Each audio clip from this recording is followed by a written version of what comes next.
Irreverent, entertaining, cool. You're listening to LA Talk Radio.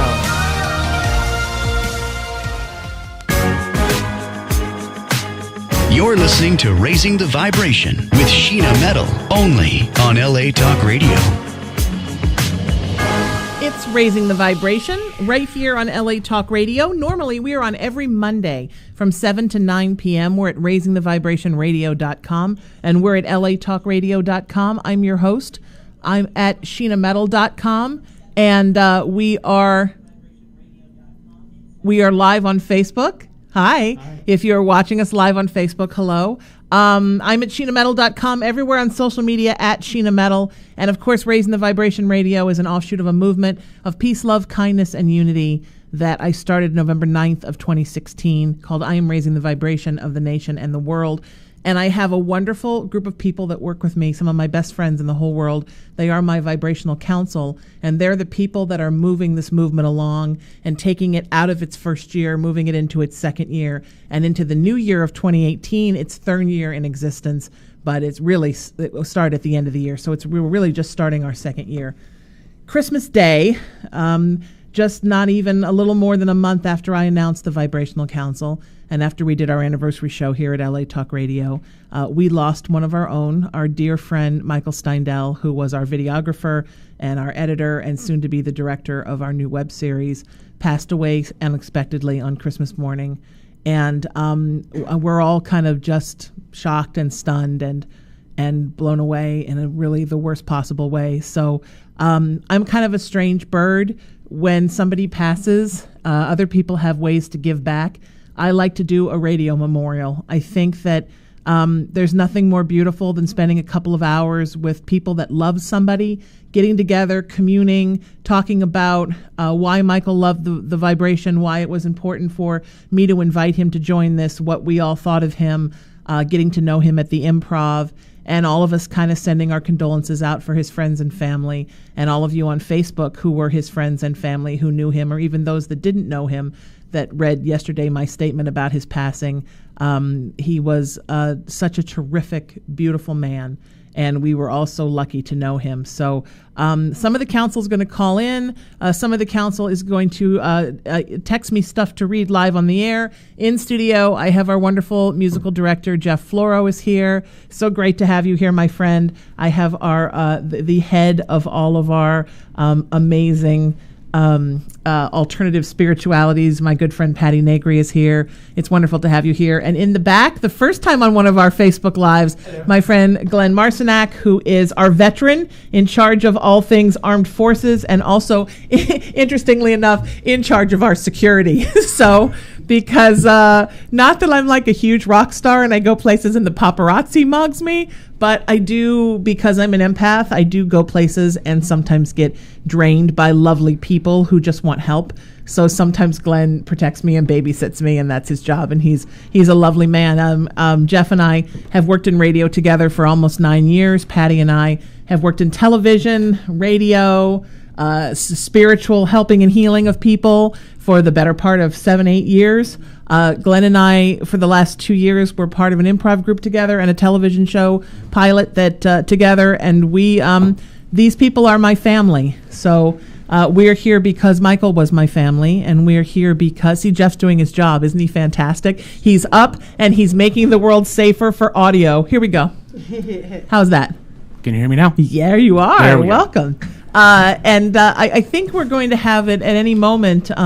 Our council member, Robert Samo, who is in charge of all of our very, very serious indoctrined religions, is going to be calling in as well. I have to send him a reminder text because people don't know quite when we're starting and what's happening. And what's happening, this Facebook Live thing is very new because it puts us on a schedule and everybody's looking at us. When you're a radio person, you are a master of disguise because you do all kinds of things and nobody knows that you're doing them. And Jeff can tell you from doing so much radio with me, and Patty and Glenn can tell you that I am the true mistress of disguise. I can run 15 things while the audio's going. Unfortunately, on video you all can see me, so it's a cheat.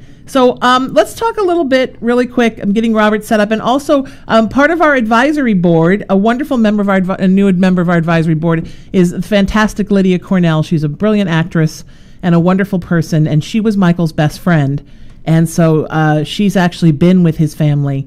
And she's going to be calling in too during the show. And talking with us, I think. We're just trying to see if she's ready to do that. So I'm going to send her our number, and it's completely up to her whether or not she's ready to do that. So I hope she's going to call in, but I understand that this is very personal for all of us, and excuse me for doing a little bit of the show business at the beginning of the show while we're on the show. All right, so Jeff, while I'm getting everybody set to call in that's going to call in, why don't you talk a little bit about working with Michael? We were all just here a week ago yesterday doing a live Christmas show that Michael was part of, and that Michael also was videotaped because he was our videographer. And what was it like to work with him, and what were your impressions of him? Well, he was really nice and really mellow, and it was because there was a lot of people in here, and he was setting everything up, and I talked to him a little bit, and he was just real pleasant and peaceful. I mean, I actually first interacted with him about a week before when he sent me your file, which I need to do. I haven't done yet, but I need to take a look at it and see if I can filter. And he was very, very nice. Like, can you help me with this? This is what we need to do, blah, blah, blah, blah, blah. And it was really, really nice. But I got to talk to him a little bit after the show, and he was just a great guy. But he was very, very peaceful and mellow. I mean, I like that. Yeah, he was absolutely a wonderful man and just the best in the world. Yes. And fantastic. Jeff is also one of my red carpet photographers. When I broadcast my daily show here at LA Talk Radio, it's called the Sheena Metal Experience, and I broadcast it 4 times a year from the Hollywood Improv, and Jeff is always on the carpet, and Michael was often on the carpet getting video snippets of people and kind of doing a backup recording of the shows, which oftentimes came in handy because things went wrong and you needed someone to do a backup of the show. So, I don't have enough nice things to say about what a gentle soul he was. Michael was, this is the thing, and I talk about this a lot on the show, and I will, I'm going to let everybody talk about, I'm going to let everybody talk a little bit, and then I'm going to come in and say these things because I want to make sure everyone's set up to call in. Patty, you met Michael at the Improv, and then also you met Michael when we did our 1-year anniversary show here on November 9th. So what were some of your impressions of how lovely he was? Exactly what everybody's saying. He was mellow and lovely and seemed efficient and aware, not kind of asleep at the wheel as we tend to get. He was just there. And I'm going to talk about me. No, I wanted to, but what I went right to when you said he's dead, it's like, well, how come I didn't see that coming? How come we didn't see that coming? Yeah, Patty, come on. We're psychics. What happened? I know. Well, couldn't I see That's it, we're fired. Hanging over his door? I don't think even the universe expected it. I don't think so. So, again, when we go through that, we have to know that there's nothing we could have done. It's not our fault. That we aren't going to see it. Sometimes we're just not supposed to know. Had the Grim Reaper been hanging over his head, we'd had a weird show that night, probably, for one, and what could we have done or not. But just when people get those thoughts, because I know especially intuitives like you and I, it's like we start beating ourselves up a little, which I was doing. It's like, and again, making it about me is kind of a joke, but that's a ridiculous thing. I should just be, sad for this person, which I am, and the situation and everything, this beautiful spirit. And it went to, how come I didn't know? So yeah, I felt guilty about that too, and I felt guilty because, like Jeff was saying, so Michael had come and visited me 2 weeks ago, done my Haunted Playground show here, stayed and filmed a little bit of my Sheena Metal Experience show, and he at that time said, bring a disc and give me all the improv shows. I'm going to take all the audio off them so LA Talk Radio can make radio shows, and I'm going to edit them, and then we're going to put them up on YouTube, because Michael was kind of bugging me and I was really kind of slow to get to it, to set up not my own YouTube channel, but one for I'mRaisingTheVibration.com. And so all weekend he was pulling the audio off of those shows and Dropboxing them to me, and then he found one where the audio was bad, And he said, I can't do anything to save it. And I said, well, do you know a man named Jeff Floro? He can save anything. And so I emailed Jeff and I said, tell me which email to send it to you. Michael's going to Dropbox you something. And this was going on Friday and Saturday. And we were chit-chatting back and forth. Well, there's a possibility that Michael passed on Sunday or Monday. So right up till how would we have known? He felt like working. He felt fine. We were chit-chatting. We were having a great time. I think sometimes, for whatever reason, the universe isn't even sure when they're going to call you home. Yeah. I think it's, I agree with her, and it's happened with me with psychics that I know. Sometimes it's just not meant for you to know because you probably would have told them. When I had my surgery, when I had the stent surgery, 3 psychics did not know. And I don't think it was because some flaw or they did something wrong. If they had known, they would have told me, and I needed to experience that with no, and I think, I think you would have, it was his time, and I think that you would have tried to intervene, and I don't think that was meant. And I don't understand, we don't understand everything God's plan. No. But the same token, there was a reason for that to happen the way it happened. No, I agree. And it's interesting because I was just sitting here thinking right now, Glenn is our youngest member, and so Glenn's gonna change all of our diapers when we're 90. He's also in charge He's also in charge of 2050 diaper changing. But I was sitting here thinking right now, we all lost our moms within the last year and a half. Mm-hmm. Glenn, when did you lose yours? December 21st last year. Jeff? It'll be basically 1 year on New Year's. Yeah. Around New Year's. March 11th, 2016. I took her in the for hospital. Me. Yeah. And Patty, your mom passed right before my mom, just a couple of months before. So isn't that strange that we're all sitting here talking about loss, and we all 4 experienced the greatest loss you can experience, all basically at the same time? Yeah. That's really bizarre. Yeah. It's very, well, it's just there are no coincidences. Strange. That's all. That's not it's not a coincidence that all of us have gone through that. No. Right. And it's part of this raising the vibration and what you brought together. Absolutely. Glenn, how do you deal with? I mean, obviously you're a veteran, so you've seen people get hurt and injured, and it's how do you deal with that kind of loss, and what's the difference how do you deal with it when it's actually somebody that you know? Well, with the injury and stuff like that, because I was in the Navy, I was on a sub, we didn't really get a whole lot of death, but we saw injury, and it was just, check on them every couple days, make sure they're going to be okay. When we pulled into port, made sure they got major medical attention. And the way I've been coping with the loss of my mom is just I've been keeping myself busy.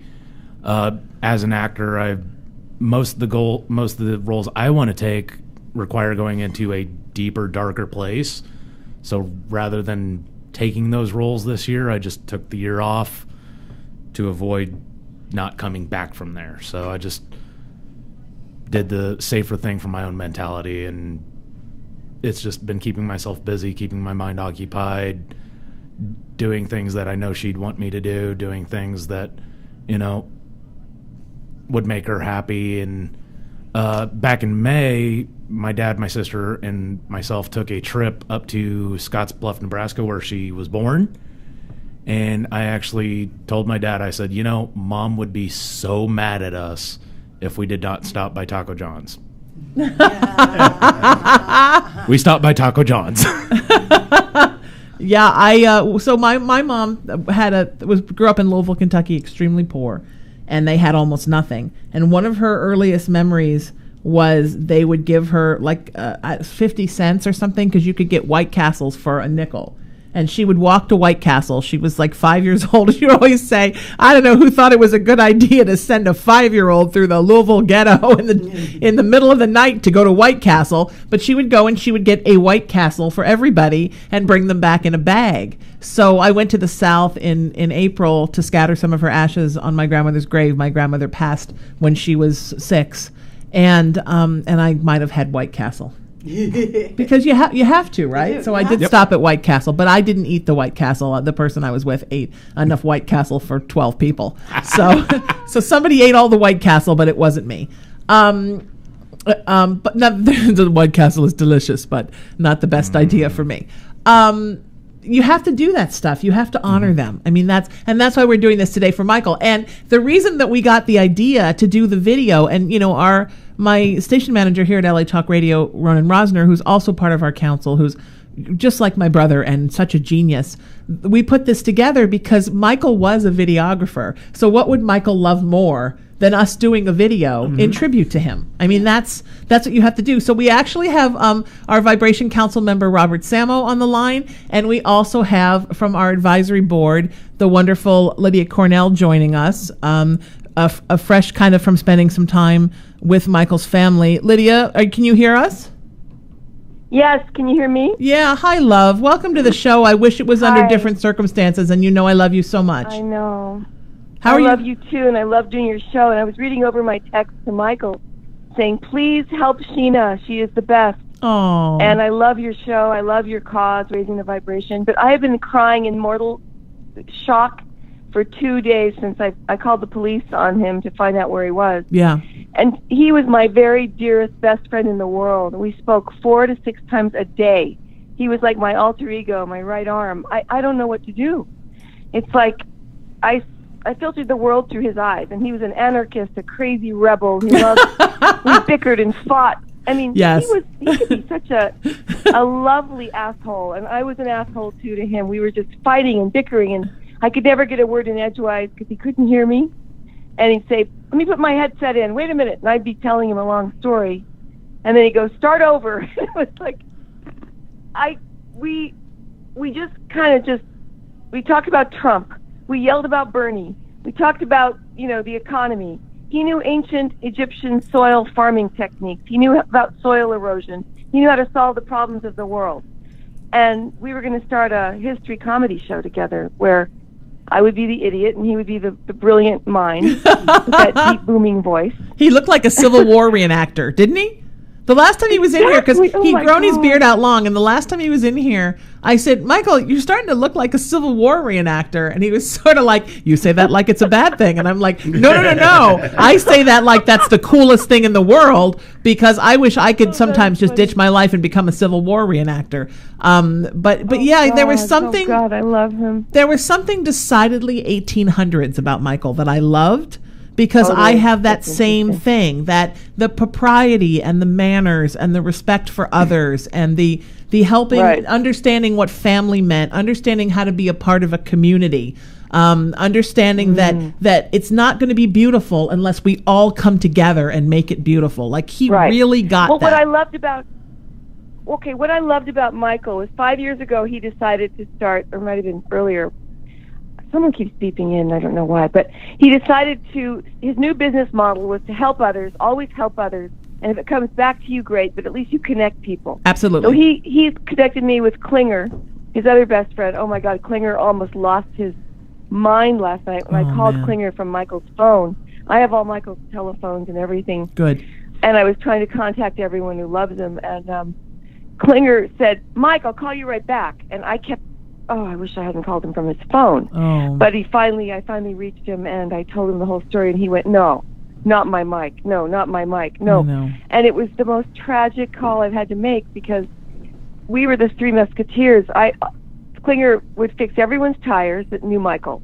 And then Michael would help Klinger. Klinger would help Michael. All Michael's people would go to Klinger. It was like he does that with everyone. Yeah. He helps everyone. He did the videography for another couple of friends for 2 whole years. Yeah. With no pay. Yeah. He wouldn't even demand pay. And I said, you got to get your gas money paid.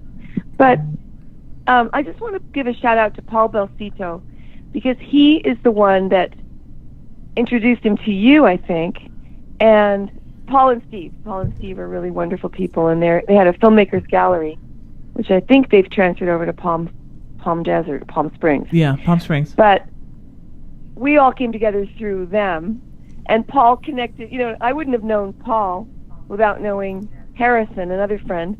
And the whole thing started when I had a stalker, where I brought Michael in to the stalker hearings, And Michael came and did the videography for that whole thing. It was crazy. We were Wow. filming it on the lawn of the courthouse. And all these disparate friends from Facebook flew in from all over the nation to defend me in the stalker trial.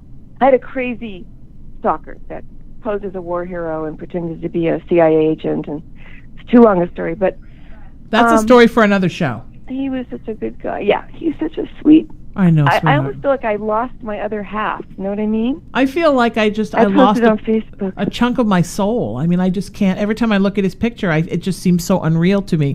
I start to write myself a note like, "Oh, call Michael about this," and then I have to think, "Oh, I can't call Michael." I know. I mean, it's such a strange thing for me God. because I would always, because I knew that there had been others in Michael's life that had maybe not treated him the best, and I didn't want to be that person. So I knew that he was taking care of his mother, and I had been all of us, I think, had been caregivers. So I know, and you are as well. So we all know what it's like to take care of an elderly folk and parent. And is there a singular for folk? I just did one. So when he would say to me, "I'm going to drive up to the valley and videotape your show day," and I would say, "No, stay home and take care of Mom." And he would say, "Don't you want me to come up?" And I'm like, "Do you want to drive all the way up here just to videotape my show?" Yeah. And I'm like, "Okay, well you're always welcome." He wanted to learn the video business. He's been trying to break in. Oh God, he was so brilliant. He loved learning, and he's always going to school. He went to school last year for web design, and his other best friend, there's 4 in his contact list of favorites, and his other one came in the door at his mom's house yesterday named Cap. Shout out to Cap, who's such a wonderful soul. Hi, Cap. Hi, Klinger. And hi, Cap. Hi, Cap and Klinger. And Holly, his sister, was such a great dear. Is one of his best friends. But yeah, he's one of those people. You know, when I was moving out of my big home in Beverly Hills, he went, "We got to get you moved. I'm going to get Klinger to give us a truck." And then he's got other friends. Ed has a huge truck. And they moved me. Wow. They moved all my stuff. He had set up an estate sale to help me. Then he came all the way out to Palmdale to help my parents. And he's like that. It's crazy. Wow. I've never met, and he didn't want anything. And he said the other day, "Lydia, when we talk on the phone, it's like going on vacation, and we make each other laugh, and we both don't want anything from each other." That was the biggest key to his life, is to make people happy and to have people like him for just himself. Yeah. Not what he could offer. But isn't that the same way you feel? Because that's how I feel too. Isn't that what we all want? We just want someone to love us for us. That? Not that I don't want to give everything I have to everybody I know, because I do, and I do.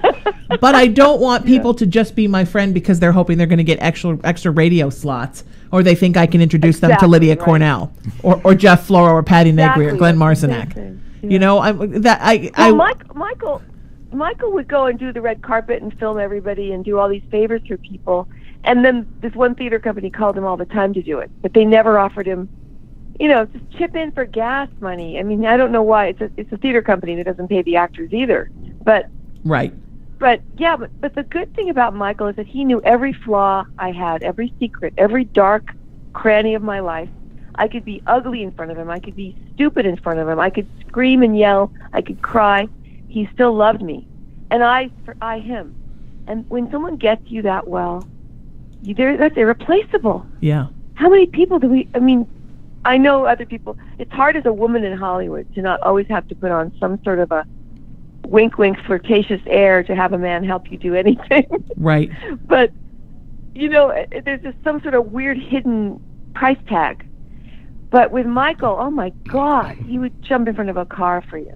Yeah. I'm not kidding. I love him so much. I think he's one of those earth angels, like you said in your beautiful tribute. Thank you for that. Oh, absolutely. I meant every word of that. Patty and I work together in the psychic and spiritual world, and she's sitting here with me now, and we were both talking about how why we didn't know that it was going to happen, and then we were both. I don't think anybody knew. I don't even think the universe knew. I think it was a split decision, and at the last minute he just got taken home. I don't even think that it was planned. I don't think there was any decision at that very minute. It was, let's bring him home. Oh my God, why? So what is the point? I mean, he had so many things planned. I know. I looked at his office, and we have 95 videos together, and we're still trying to get his password for the big computer to get those videos. And there's another whole element, just kind of a hidden element to this, because we were racing against the clock yesterday. But I'm going back next week, and I figured out how to reset the password. But why? He didn't have any intention of dying. why did this happen? No. What is it? I just think that Where is sometimes when you've done what you need to do, you get to go home. And this occurred to me yesterday. So I was a complete wreck on Tuesday. You guys all know, I took it really hard. I sent a text to my best friend, and she's got a kid, so I never want to bug her. And she'll always say, I'll get back to you whenever, because everybody else is always like, you have to get back to me right now. And I'm like, no, you have a 9-year-old, and that's what you have to do. Our beautiful friend Ellie Weiss, who would be here, but she's not feeling well right now, who's also on our council. So I sent her a text when I found out, and I said, I need you to send me a text right now. And then I sent another text saying, and I never say right now. So she called, she was like, oh my, and I've been going through a thing all weekend with my own health where I had a crazy thing happen with my blood pressure and spent the entire weekend worried that I was going to drop dead, and called all of you and said, oh my God, I'm so scared I'm going to drop dead on Christmas. And then Michael dropped dead on Christmas. That's very strange. Oh my God. So I had this week, and there's nothing scarier than when you think you're going to drop dead for no reason, and then your friend drops dead for no reason. I mean, that's terrifying. Yeah. I literally have had, so the first day I was stunned. All I did was cry and be stunned. I didn't sleep well. I woke up yesterday. I felt terrible because I hadn't slept well. And then yesterday it suddenly occurred to me after something that you and I talked off the air. And I was putting some things together after we talked. We talked the night that it happened for a long time. That maybe and Michael and I talked about this too, maybe when one of your themes has been kind of not belonging, kind of not feeling like anybody wants you for you, sort of feeling like, like people just kind of use you, or there aren't good people out there. And then you take a chance on some people and you really find your tribe. And you realize that you found a family and a home, because he certainly found that with you, Lydia, and he certainly found that with me, and he certainly found that with the group, because the more things he did with the vibration here, the more stuff he wanted to do. He got so excited about it, and he would call me up at 9 o'clock and say, can you call me for a while? And I'd call him back at 9 o'clock at night, and he'd say, we're going to do a web series. I have this idea. And an interesting thing happened with the web series, but let me complete this thought first. I really believe that sometimes when you've completed whatever your lesson is in this life, then you get to go home.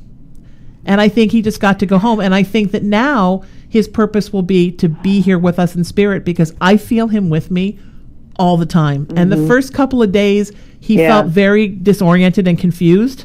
But today he feels better. I was walking up the stairs to come here today, and I felt this warmth kind of wash over me. And I thought, there you are. And the first time it happened, so last night on my Sheena Metal Experience show, I threw together a couple of us and we did a tribute to him, not on video, just a radio show. And afterwards, Jeff's sitting here with me now, Jeff and I went to dinner. And we were at dinner, and Jeff said, tell me about the web series, because I had told him, I feel so awful for Michael because he was so excited about directing this project for us, and now he's gone. So we sat there last night and we hashed it out. And as we talked about it, I took every idea Michael gave me and every idea that I had given him, and then I got a bunch more ideas from Michael in spirit, I believe. And as Jeff and I were sitting in Mel's drive-in, I did an outline for the entire web series, and it's brilliant. And I believe a lot of it came from Michael. It came from Michael. And we're going to finish this project for him.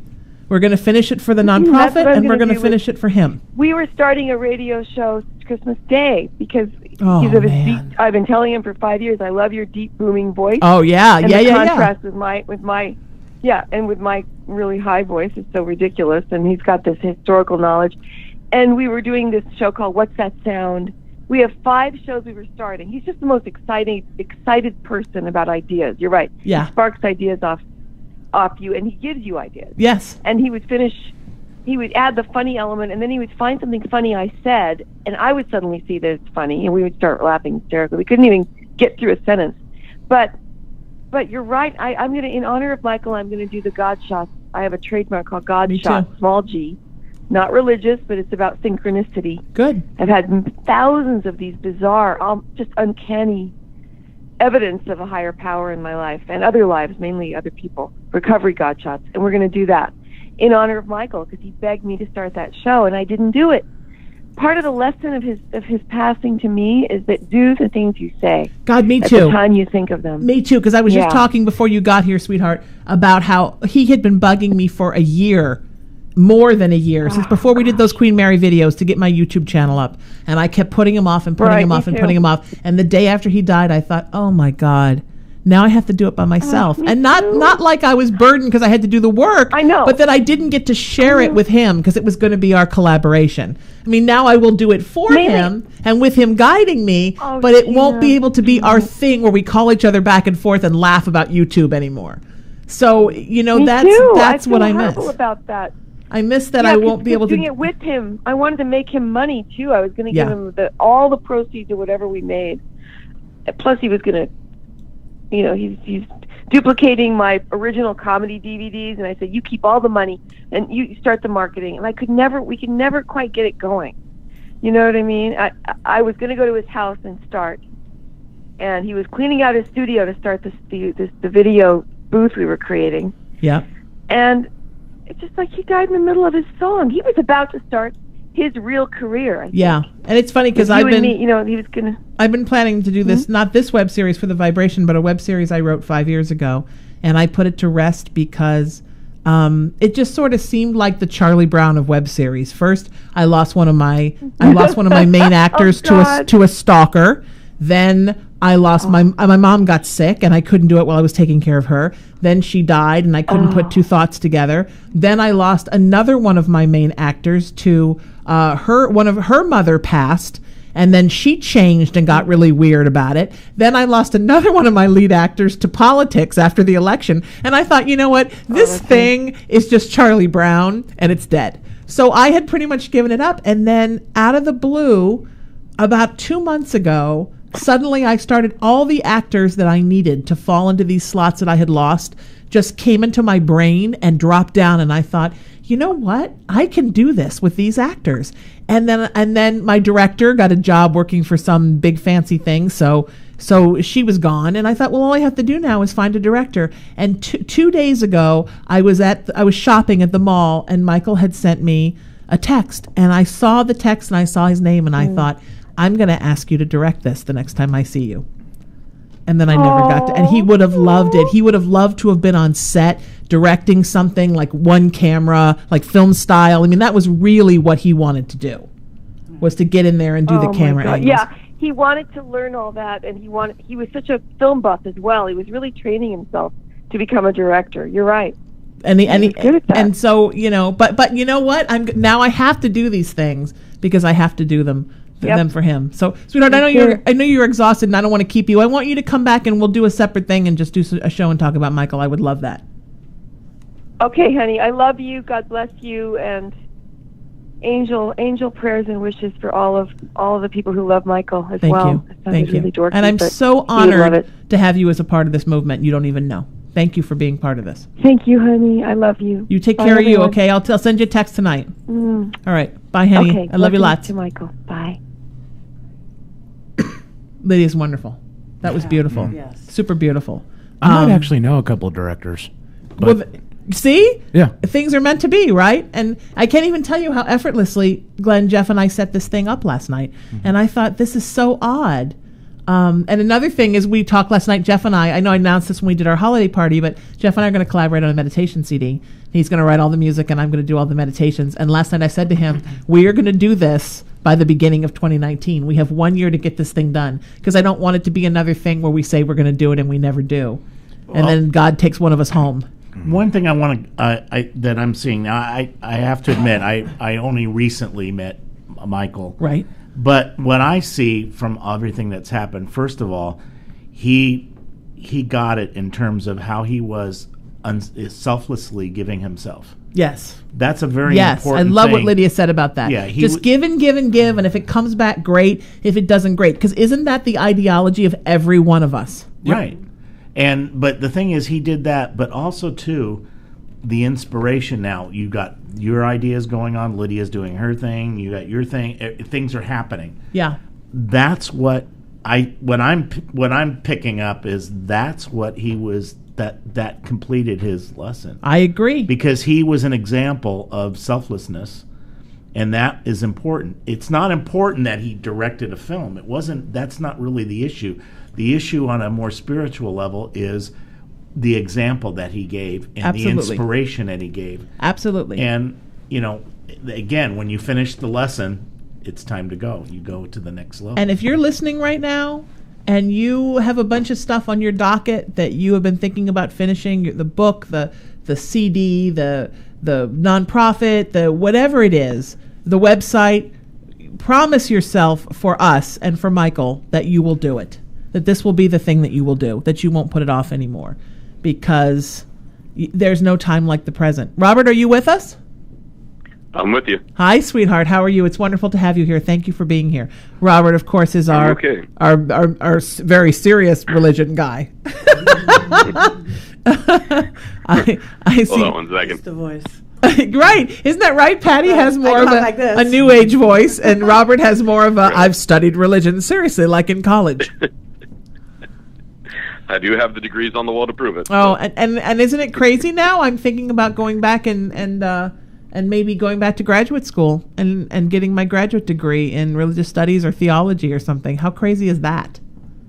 That's it's amazing. well worth it until you find out you're overqualified for any regular day job. But I'm not doing it to get a job. I'm just doing it so that I know more what I'm talking about with this movement, so that I actually know stuff. Right. But I still will. It's not like I'm doing it so I don't need you. Like, I don't need that Robert now. I can answer my own damn questions. So, Robert, tell us a little bit about your experience of being here last week with Michael. It was the first time I got to meet him face to face, and super nice guy, really funny, quite jovial. Definitely the 1800s vibe that you talked about. Yeah. Although the whole Civil War reenactment thing, I don't know how that'd work well in California, because I just picture a bunch of dudes standing around on the border waiting for nothing to happen. Well, I have to tell you, Kelly Rivers, who's on our board of directors and part of our Vibrational Council, she and her son put together Civil War Days. It is the biggest Civil War reenactment west of the Mississippi, and it happens in Huntington Beach Central Park every Labor Day weekend, and next year I'm going to take you. Okay, because I've heard about it for so many years, and I was like, what is it, just a bunch of guys standing around at the border going, are they coming yet? No. Yeah. It's a bunch of guys sitting around going, screw the war between the states. What are we going to do about Mexico? No, right. It's not that. But it should be that, but it's not that. It's as if it's happening in from a California reenactment. It's as if it's happening in Virginia. It's fantasy. Yeah. Right. I don't want to have to tell you this, Robert, but hobbits aren't real either. I know. Oh God, real? Patty's clutching her chest. Hobbits aren't real either. Oh. I do believe. Tell that to the little guy under the table. So there was something very now. Jeff and Glenn and Robert all couldn't make our November 9th year broadcast. Jeff was in the hospital. Robert, you were in the ER. I had a sinus infection. My phone was out. And Glenn had no phone and didn't know I was trying to get him here. So you guys didn't get to work with Michael that night when he was back doing the testimonials. And some of those I have. Some of those Lydia's trying to find for us. They're still on Michael's computer. He didn't want to send them to me till he had them all edited. And I'm like, just give everything to me. Another thing, I should have insisted, and that's my procrastination thing that Michael is helping me get over now that he's passed. He's teaching me that lesson. But, Michael didn't even want to be on camera. He was like, I don't know, I don't need to be on camera. No. And I'm like, no, please. No, I don't need to be on camera. Then last week, we convinced him. Remember you guys? He was like, no, I'm just going to be here behind the camera. Then he sat down and we got to give him a microphone. He started talking. Yeah. And he was amazing. Yep. So I think he also learned. It was a lot of fun. Through working with us that you don't always have to be the behind-the-scenes person. Because, Jeff, you used to be a behind-the-scenes person with, you engineered Rebecca's show, and now you have our friend Rebecca Fearing does a show here Wednesday nights, and now you have your own show. Yeah. I still am behind the scenes a lot of times. There's a lot that you have to do, but it's fun to come in front to the microphone. Yeah, why not? It's good for everybody to know that they can. So interestingly enough, as we were talking about what we all have in common, Robert, you lost a parent not too many years ago too. So we're all kind of I lost my dad a handful of years ago, yeah. And so did Scott, who will be here any minute, lost his dad a handful of years ago as well. So have you ever lost a close friend? This is the first time I've ever lost a close friend. No, but just yesterday I found out a former friend of mine had passed away. I'm sorry, sweetheart. And it's one of those things where, and I will be honest with the council on this, it's one of those things where you're kind of upset that you're not upset. Yeah. Because there had been so many years apart from each other. Sure. That you're just like, I know I should feel a certain way, but because there was such a disconnect, I don't really feel that way. Yeah. So I'm upset at myself for not feeling upset, if that makes sense. Yeah. Yeah. You know, like the Michael thing is a shock because, you know, the guy was jovial. We were hanging out. We were cracking jokes. Oh, yeah. He had a good sense of humor. You know, he was fun to be around last week. And it was just a grand time. And then all of a sudden we find out 4 or 5 days later he's gone. And he had no clue because the day that we were here, I did 8 hours of radio that day. That was the day that the night before my blood pressure spiked so high. I mean, really high. Like, I won't even say how high. And anybody who's watching that wants to put a comment on Facebook telling me that, because I didn't, originally when I went on Facebook, I didn't tell anybody what it was. Please don't put comments up about, that happened to my friend and they died. I don't want to know. Anyway, I was telling him what was going on and what was happening with it because he got here early and we were hanging out. And he was talking to me about it. He was like, God, nothing's ever happened to me. I've never really had a thing. I've never had a health thing. It's so weird because nothing's ever happened to me. So he was feeling fantastic. He didn't have any clue. Yeah, wow. That's amazing. But, you know, I'm sad to see Michael go and that I didn't get to know him better. And, you know, he was one of those people that you could make an instant connection with. Yeah. I agree. And we had that last week. But it, you know, to get to the religion thing, that I know that's one of the reasons why I'm around. Sure. Is that in some traditions that it's considered a good sign when someone passes on a major holiday. Really? I wondered about that. Robert and I talked about this a couple nights ago, and I wondered if there was something special about passing on Christmas. Yeah, there is. It's not hardcore theology or dogmatic, but a lot of cultures have incorporated it into their theology. Like my maternal grandmother, when I was a child, passed away on the Dormition of the Holy Theotokos and Ever Virgin Mary Day. So the day that we remember in the Orthodox Church of the Dormition of the Virgin Mary was the same day my grandmother passed. So that was considered a great sign that we knew she would be with God that day. That's interesting. It's interesting because she went with the Mother of God.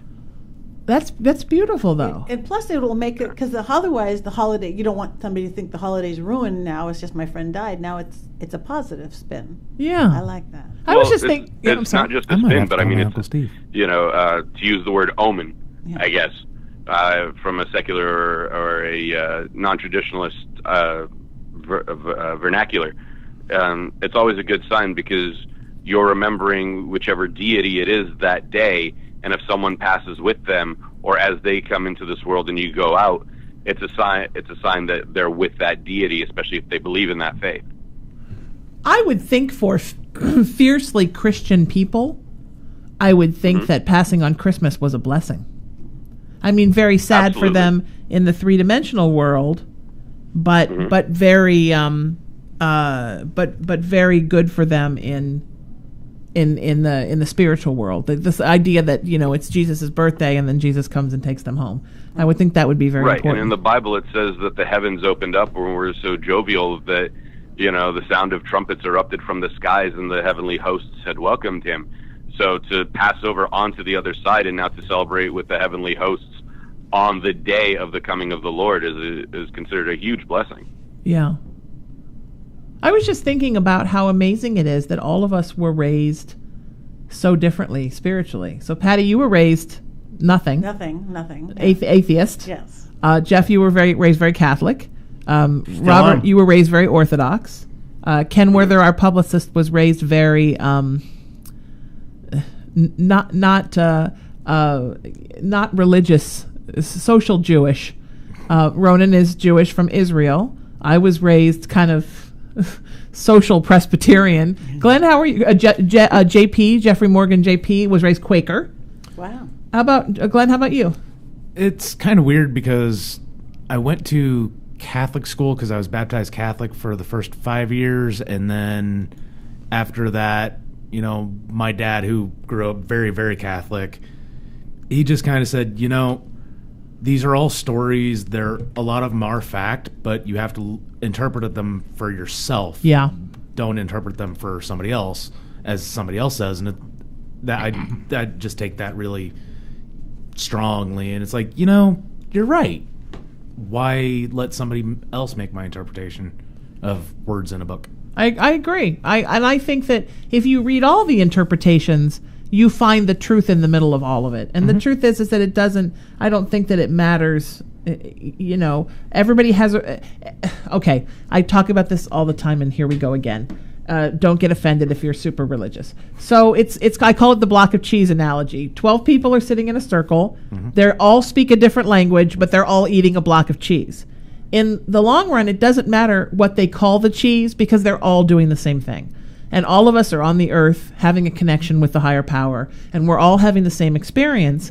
We're just calling our experience something different. And that doesn't mean that it's not beautiful to belong to different religions and to follow those customs and to follow those beliefs. That's fantastic, as long as you also realize that everybody else on the earth is doing the same thing, except for those that walk in the dark, and we're not going to talk about them because this is Michael's day.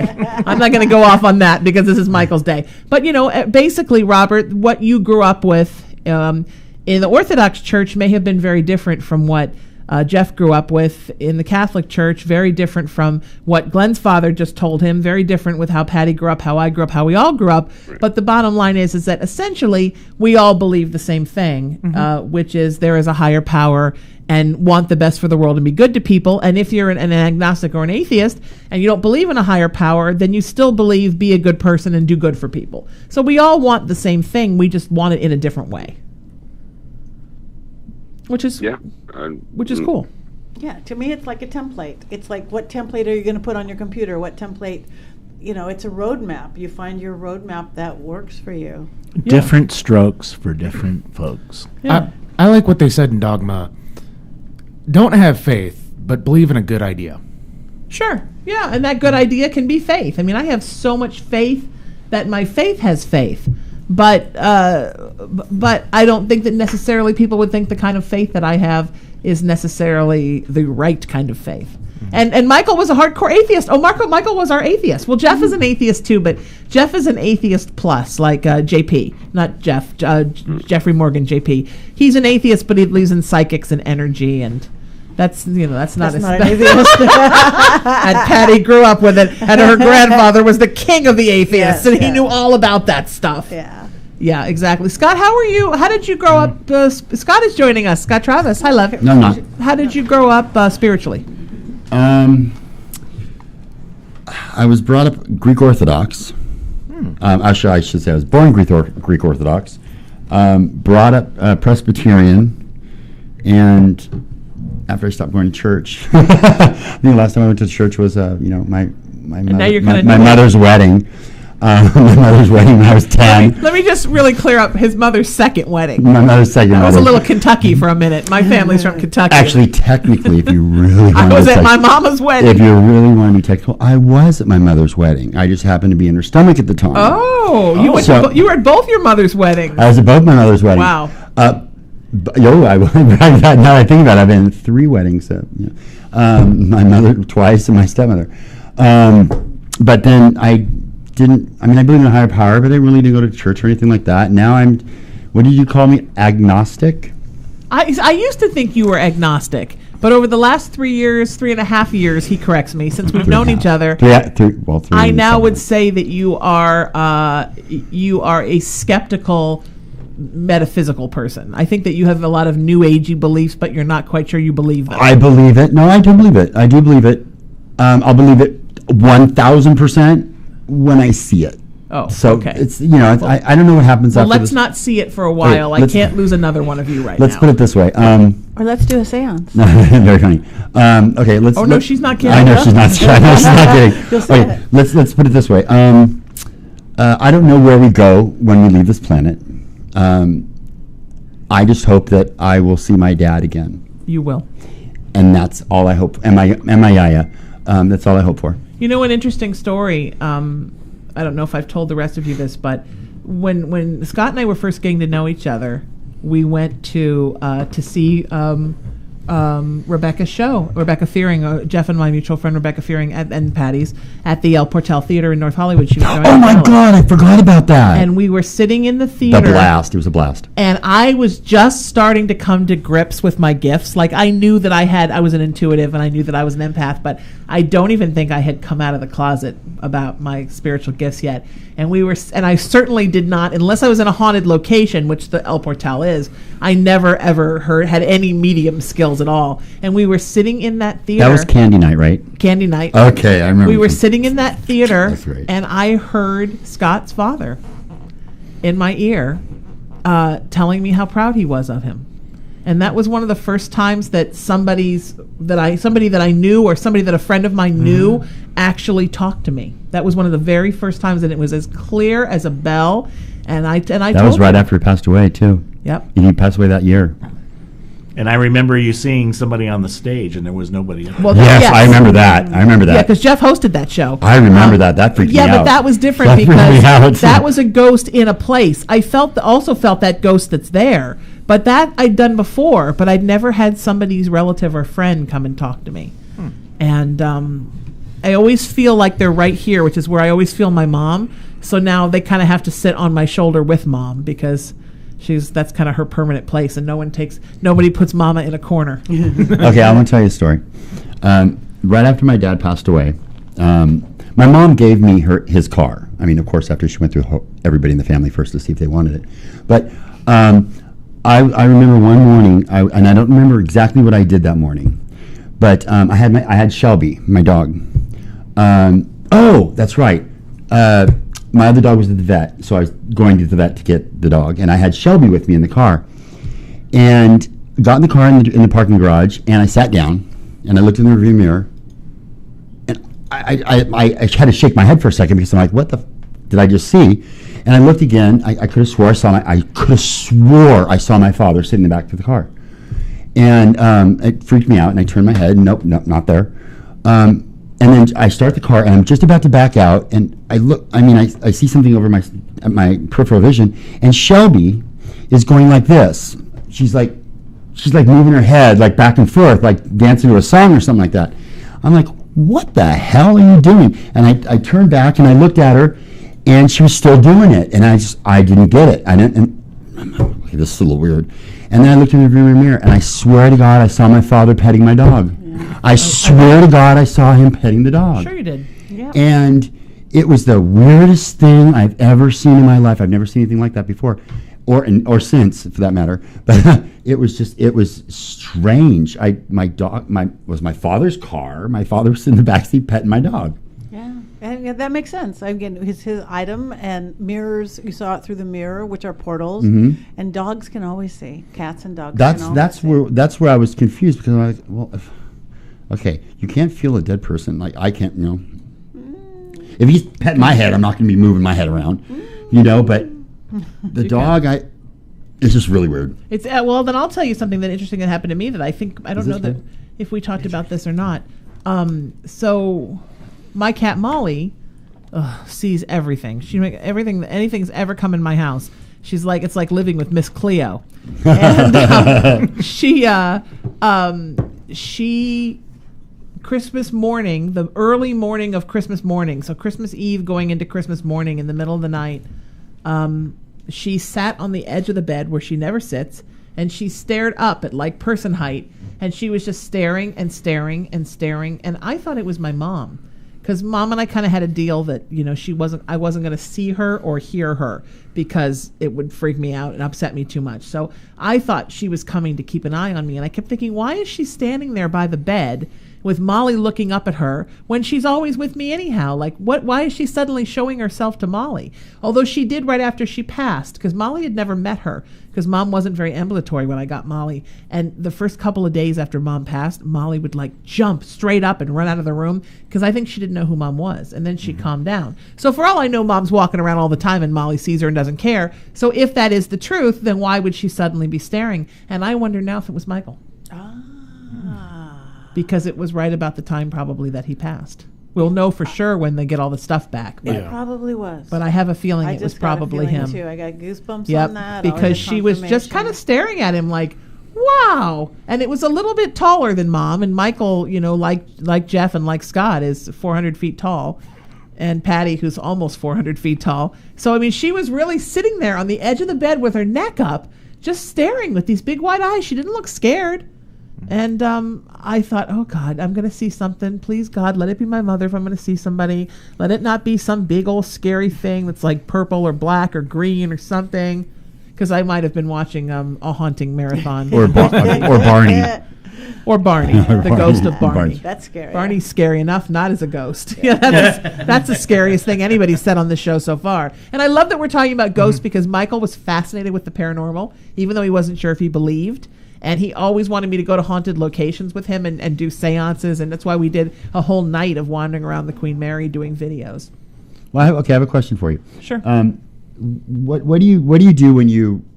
Okay, I don't do drugs. I don't drink. Okay. So I'm always like I'm sober. Hi. But there are times that I'm in the condo. I see my peripheral vision. I see shadows in the condo. Sure. And it's like somebody passing in front of me, or I'll like be laying on the couch with Shelby on my lap or something like that, watching TV, and all of a sudden I see like a shadow in the kitchen. Yeah.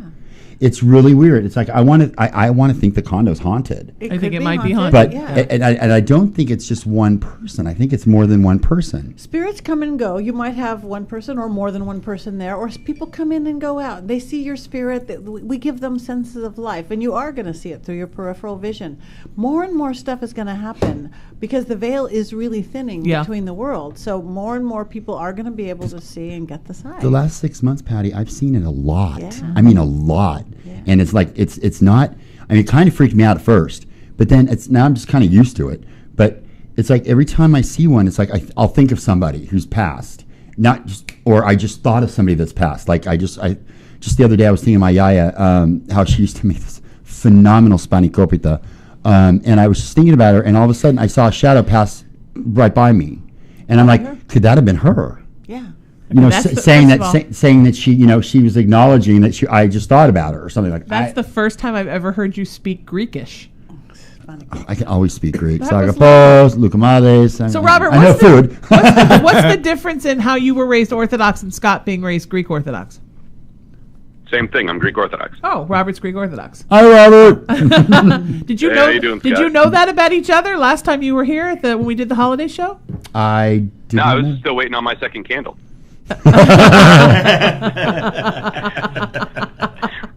Very funny. No, honestly, I didn't know that Scott was also Greek Orthodox. A lot of people don't even know I'm half Greek. So I knew you were half Greek. Yeah, half Greek, half Danish. But yeah, with Greek Orthodox, I don't know that much about Greek Orthodox. Don't you guys have a 40-day transition time with death as well? That I don't know. Yes, we do. I hate the English translation for it, but they call it the toll houses. And it's the 7 trials through the 40 days of the soul, kind of like Jacob's ladder. Yeah. Mm-hmm. Where the angels and the demons are wrestling for your soul, weighing your virtues versus your sins as you crossed over to the other side. So some traditions will have the 3-day, 9-day, 12-day, and then 40-day memorial, and then the 1 year following after remembrance. Some will just go straight to the 40 and then the 1 year. But that's the concept of the struggle for the soul and the people on this side still praying for you. Yeah, that's in pagan faith, or lots of actually different, I think different Hindu and all sorts of things. It's the 40-day, because that's when in pagan world or a lot of other, we do the dumb supper, the reversal supper, and let them now really let go of their flesh at that 40 days and create a whole new relationship with them as your spirit partner or friend. Right. So Patty, explain, talking about the dumb supper? Mm-hmm. Because we're going to do one for Michael. Yes. And you're all going to come and participate. We're going to do a dumb supper for Michael. Dumb supper? So Patty's is that the thing we talked about last night? Yeah, dumb is in silent, not as in stupid. I know. So you do a dinner, you invite them, or the spirit, just in celebration of them. You do it backwards because it's reverse on the other side. So you have dessert, and then you have dinner, and then you have your salad or soup course. You spend a few minutes in silence, and they really will communicate with each person there. And then at the end of the dinner, which is the beginning of the dinner, you say goodbye. Oh, that's nice. Yeah. That's nice. It'd be a wonderful excuse for all of us to get together. Yeah. Mm-hmm. and do this for Michael. I think it would be really wonderful for all of us finally, all 13 of us to be together, 14 including Michael. I keep looking to the right, thinking he's right there. I know, at the camera. Me too. For us to be together at the same He time. has to be a place where there's no cats. Yeah. He is. He's there. Just remember, Sheena, it has to be a place where there's no cats, or else you're going to lose me that day too. Oh, okay. We'll have to find a place where there's no cats. Do cats bother you at my house? No, don't bother me. I'm They bother extremely Robert. allergic. I'm allergic too, and that's why I keep the book. Michelle's cats in the master bedroom because they can't be around me. But you were okay at Patty's, weren't you? I was, yeah. Actually, I the was cats okay. don't really come under the top level. But Patty, you had the all doors open, and it was totally airy. You probably would have been fine. Are you okay Robert. with dogs, Robert? I'm okay with dogs, but cats, like Long the hair. minute I'm even around the hair, I'm toast. Can't breathe. Yeah. Yeah, if Scott was okay, you'll probably be okay because you almost never see Patty's cats. No, they I didn't even know you had any. Yeah, so there's two, and they're always out and around. But because of hardwood floors, no carpeting. all I saw were little dogs. Yeah, they don't like Yeah, the a lot upper of level dogs. because they don't like the no carpeting. So Yeah. Okay. You'll be fine. yeah. Or we go someplace that doesn't have it. Even if restaurants, if they give us a private room and don't mind serving us dessert first. Yeah. We'll figure it out. We'll do can Why come would they over. mind serving dessert first? We just order dessert first. There's crazy people in the private room talking to dead people. They'd They're probably be eating more backwards. confused. Yeah, they're probably eating right. backwards. They're eating backwards. Yeah, we'll figure it out. We'll find a place where we all can go and congregate. I'm just dying to get you all in a room together so that we can do, Have an orgy. Yes, exactly. Okay, Yes. just one check. The completely appropriate. If Michael wouldn't have laughed at that, you'd be in trouble. Oh, yeah, no, he would have actually. No, everything I said, Michael laughed at. Robert, we have to take a quick break. Robert, can you stay with us? Sure. Okay. Yeah, I'll hang out. Okay, we're going to put Robert on hold, and we're going to do just a really quick show bump, station bump, just because it's the hour and it's the time to do that. So it's Raising the Vibration right here on LA Talk Radio. We're at raisingthevibrationradio.com. We are at latalkradio.com. I'm at sheenametal.com. On social media, Facebook, Twitter, Instagram, YouTube, LinkedIn. YouTube, thank you, Michael. LinkedIn, just at Sheena Metal everywhere. And the movement of peace, love, kindness, and unity, all these beautiful people are part of my council. And our wonderful friend Michael Steindel that we lost on Christmas Day is at IamRaisingTheVibration.com. Please join us there. We'll be right back after this, right here on Raising the Vibration. And we'll see you. And for people on Facebook, hang on, because we're still going to be here hanging on, and we'll be right back. You're listening to Raising the Vibration with Sheena Metal, only on LA Talk Radio.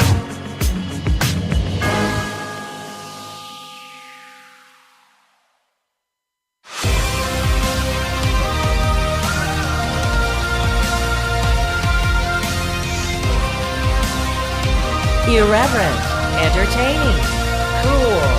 You're listening to LA Talk Radio. Hello, this is Larry Russ, former keyboardist and vocalist for Iron Butterfly, and I'm here to tell you about that abuse is an epidemic in our world. Abuse has many forms: spousal and child abuse, sex and human traffic victims, and sexual abuse. Musicians Against Abuse wants to do something about it, and you can help. Contact maabuse.com. That's maabuse.com. Join me and let's do something about it. maabuse.com. Alcohol-related harm affects us all. Everyone knows someone who's been touched. Alcohol-related harm ranges from lost jobs to serious mental and physical disease, from ruined family life to property damage, from violent crime to homelessness, death, or prison.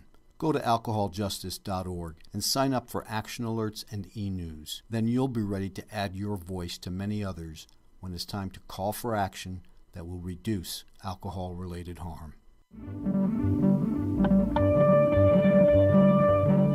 Guitar, an amazing instrument.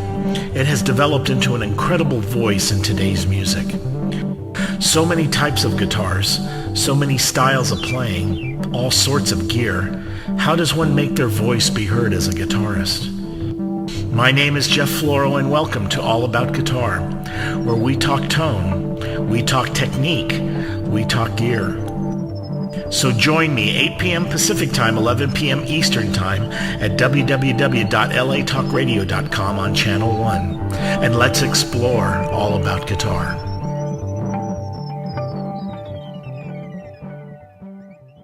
When was the last time a song made a difference in your life? If you're a songwriter who would like to help the victims of the recent hurricanes, your music can make a difference. By offering one song download for just $1, you can help bring aid and hope to those in need. To find out more information and join songwriters Michelle Mangione and Grace Slick in this effort, please visit writersforthestorm.com. That's WRITERS forthestorm.com. As difficult as it is to believe, there are places in Africa where human traffickers sell albino children and their body parts for use in magic rituals.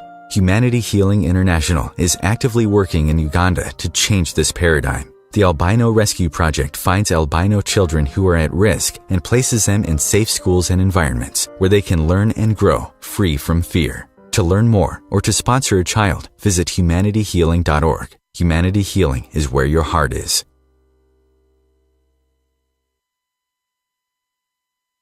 When Debbie Fragner gave birth to Maddie, she imagined a world of possibilities. But when her daughter was diagnosed with cerebral palsy, a neurological condition that impacts a person's ability to move and maintain balance, she had to adjust her expectations. Cerebral palsy affects 1 in 323 children in the U.S. While this diagnosis may limit Maddie's physical abilities, it doesn't limit her ability to dream. Maddie is now 9 and has a dream to dance, which inspired the creation of the Children's Cerebral Palsy Movement, a nonprofit dedicated to the design and funding of innovative therapies that address not only the physical challenges of these children, but their dreams as well. As part of their Community Giving Day program, Whole Foods Market will donate 5% of net day sales to our movement on June 15th at their Tustin location and June 22nd in Newport Beach. Your purchases on these days will help further our cause. For more information, please call 714-746-4085. That's 714-746-4085. Hi, my name is Michael Vaccaro. I have a groovy web series called Child of the 70s with some really groovy people in it, including Bruce Valanche, Jerry Jewell from The Facts of Life, Ted Lange from The Love Boat, comedian Judy Tenuta, Carolita White from 4085. Ann Walker from Sordid Lives. Hi, my name is Michael Vaccaro. I have a groovy web Mindy. We have Johnny Hazard, Leo Forte, Terry Ray, Chuck Sakula, and LA Talk Radio legend Sheena Metal. I play this guy who idolizes a 1970s TV star, but then he gets a job as her personal assistant. You know how they say that you should never meet your personal idols? Well, you know, you can find us on YouTube, Funny or Die, Out TV, and you can also go to our website, www.theofficialchildofthe70s.com. It's groovy. Hey, did I say that already? Yeah, it's groovy.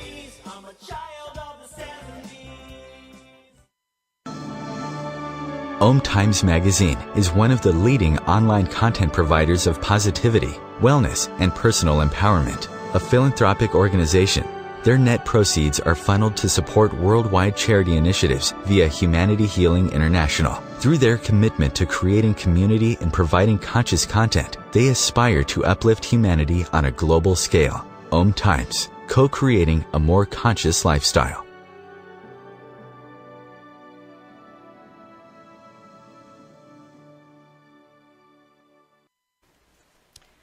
California legislator sends Bill SB 524 to Governor Brown to protect youth against institutional abuse.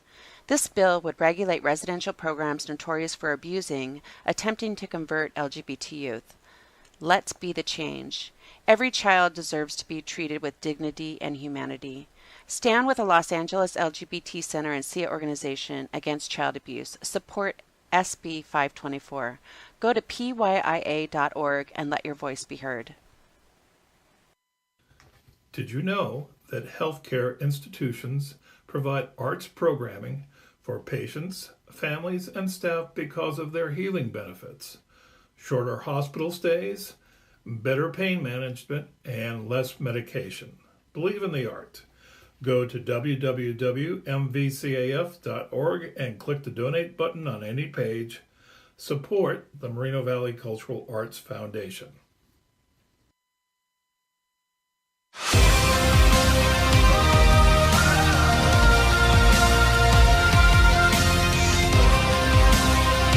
Irreverent, entertaining, cool. You're listening to LA Talk Radio.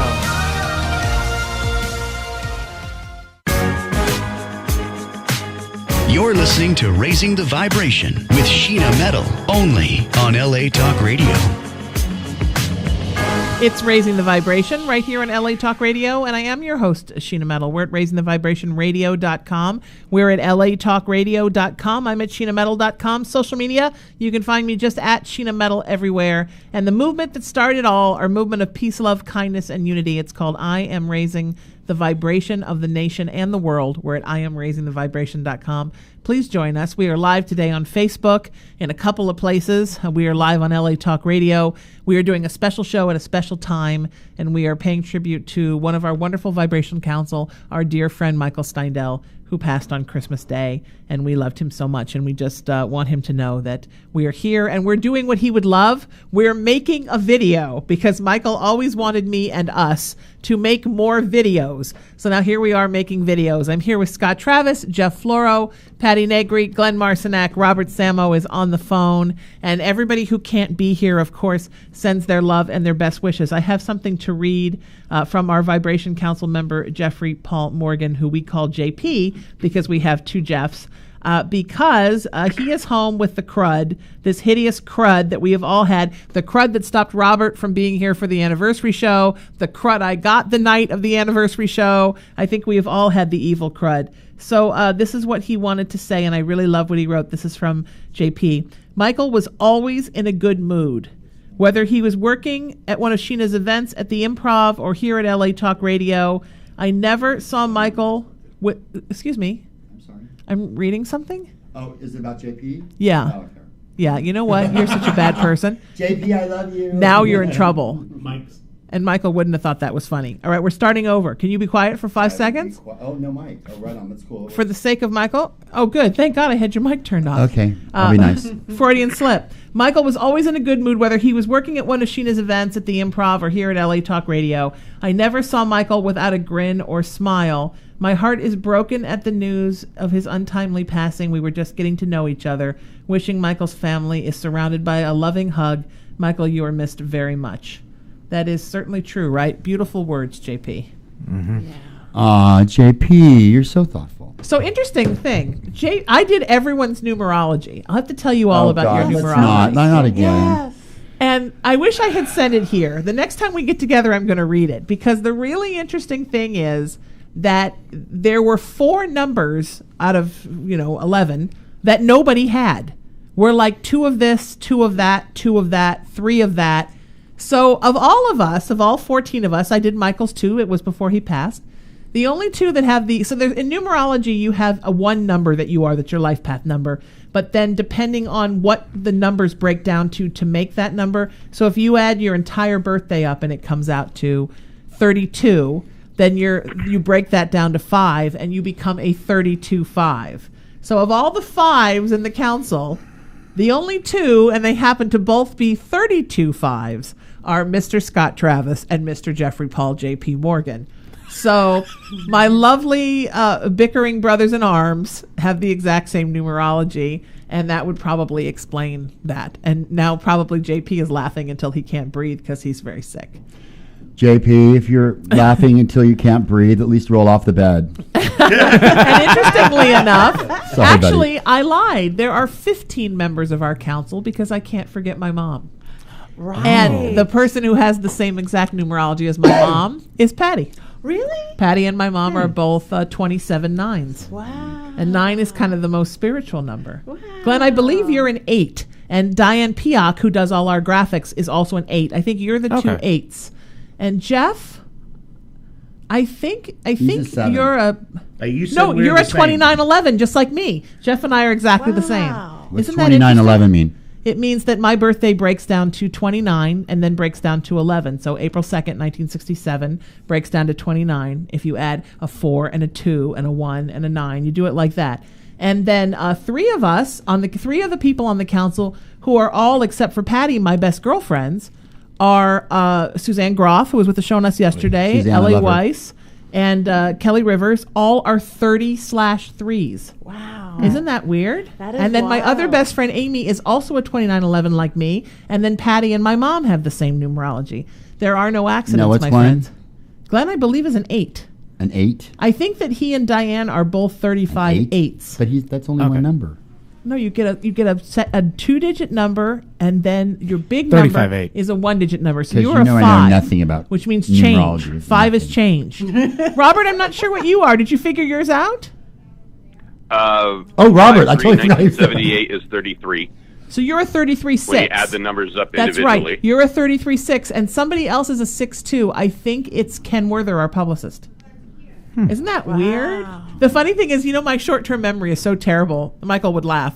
The only way I can keep track of you guys and remember how many of you there are and see if I've called you all is I go through from the beginning of the year and I go through your astrology. Our birthdays. So I think, oh my God, did I call everybody? Okay, Glenn's the Capricorn, Kelly's the Pisces, I'm the Aries, Robert's the Taurus, JP's the Gemini, Suzanne's the Cancer, LA's the Leo, Jeff and Ronan are the Virgos, Michael and Patty are the Libras, Diane's the Scorpio. You might want to turn that down, Mr. Chatty Pants. Sorry. And Ken and Scott are the Sagittariuses. You'd never know Scott was a Sagittarius. I'm not a Sagittarius. Yes, you are. No, I'm not. Yes, you are. No, I'm not. He's totally a Sagittarius. I'm a Capricorn. He's blundery, and you're almost a Scorpio. You're nowhere near Capricorn. I am. Yeah, which is why you've got that spitty tail that you're throwing at everyone all the time. Okay, I'm curious. My brother and I are both Sagittariuses, and he's nothing like a Sagittarius. He's nothing like me.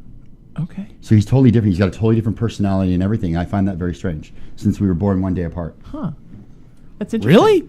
Yeah, he was born the 24th. I'm born the 25th. That's awesome.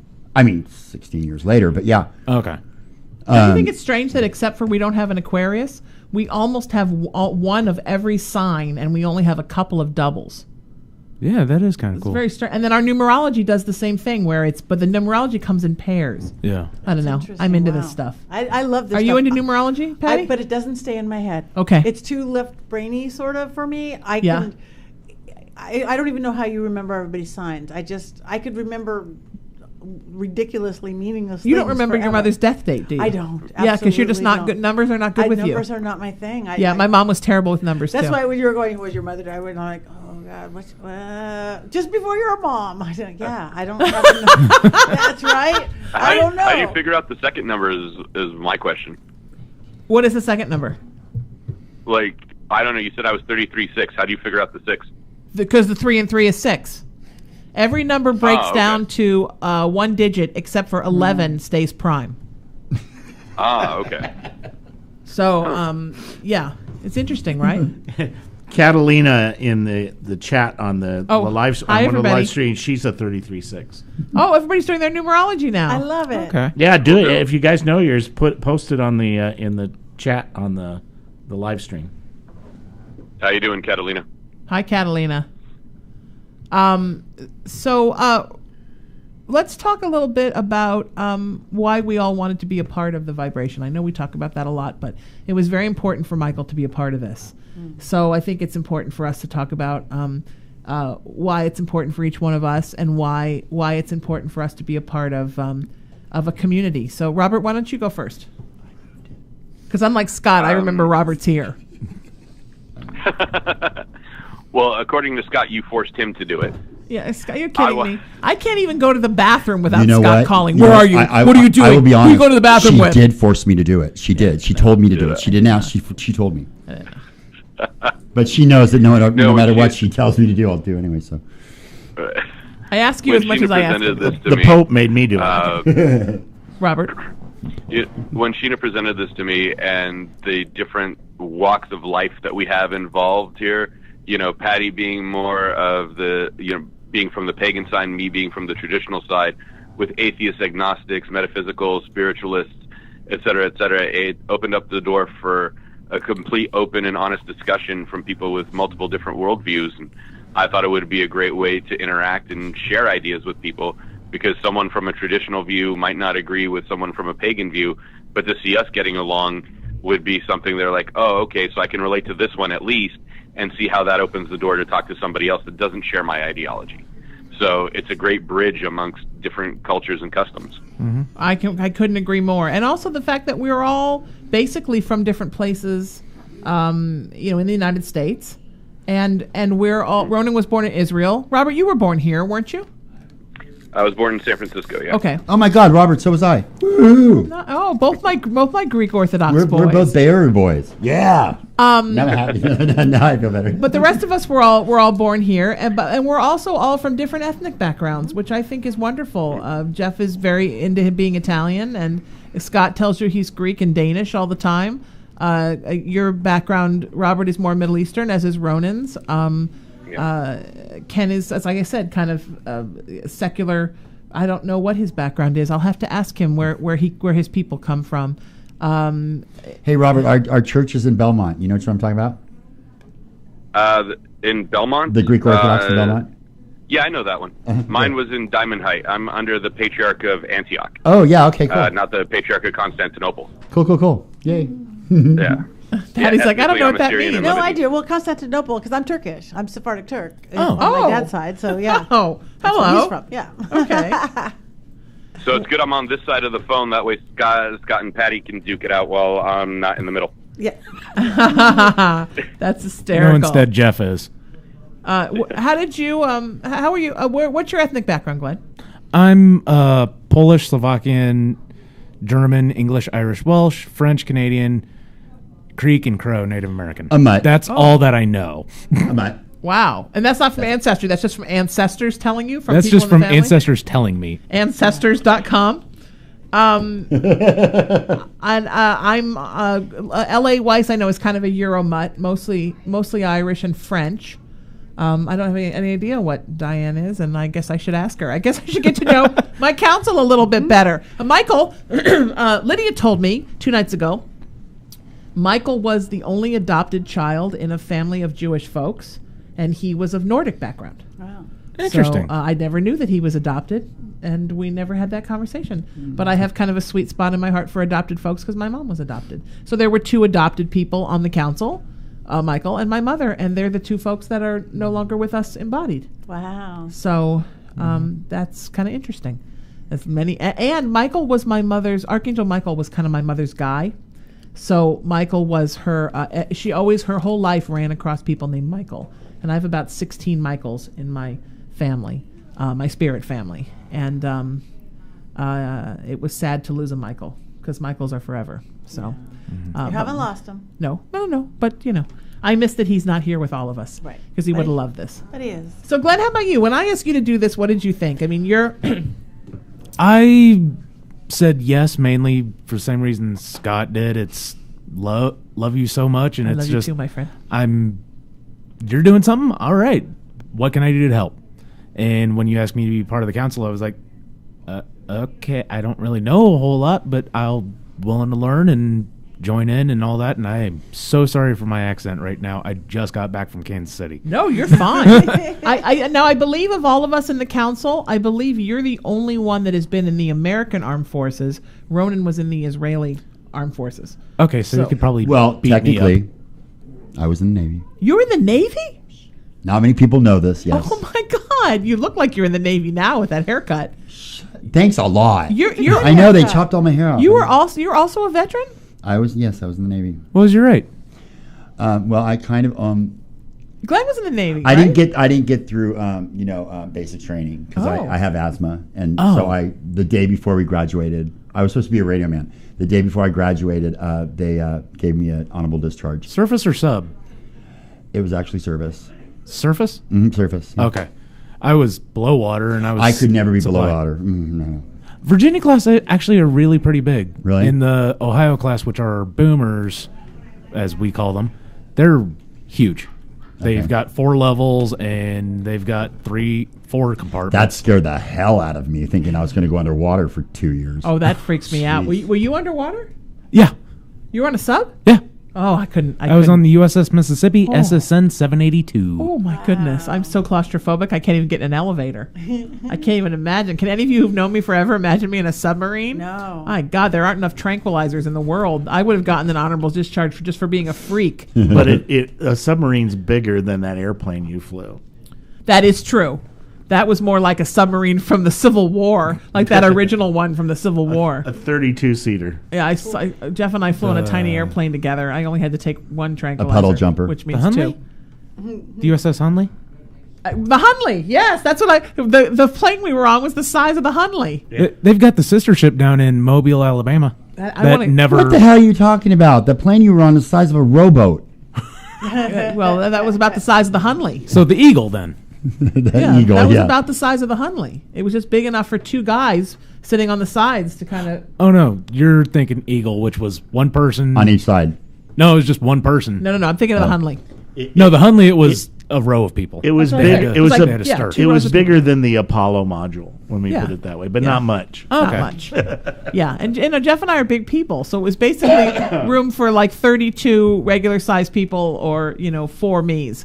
And there was a lot. It was a whole thing. So we just found out another connection. You're both Navy boys. Yeah. Mm-hmm. Wow. I can't believe I don't usually admit that one. Great Lakes or San Diego? Because it's San Diego. Oh, because Great Lakes. I 6 weeks out of my life, and I was expecting to be there for 2 years, and the day before we did PT, the day before we graduated, because day before, I still can't believe it. And I passed out during PT. We were running the base, and we were on the second lap of the base, and I had such a hard time breathing. Mm-hmm. I had to sit down, and I passed out.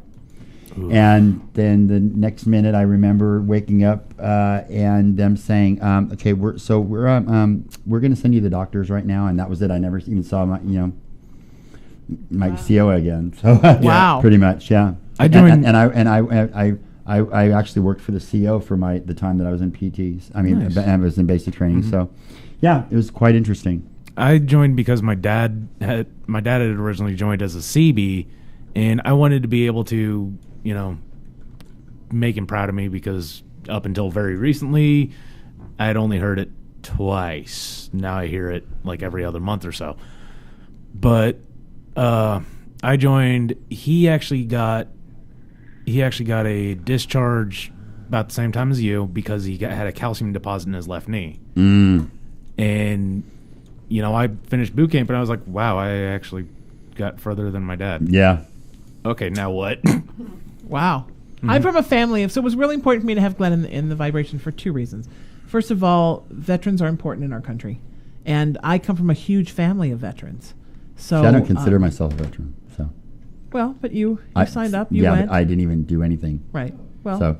But that's probably why I don't think about it. But it was very important for me to have somebody in the council, that or jail. So that we represent as many different walks of life of humanity as we can, as far as spiritual bents, social communities, cultural bents, ethnic bents. I wanted us to be as wide-reaching as we possibly could be. And about a whole area of life that I don't know about, Glenn.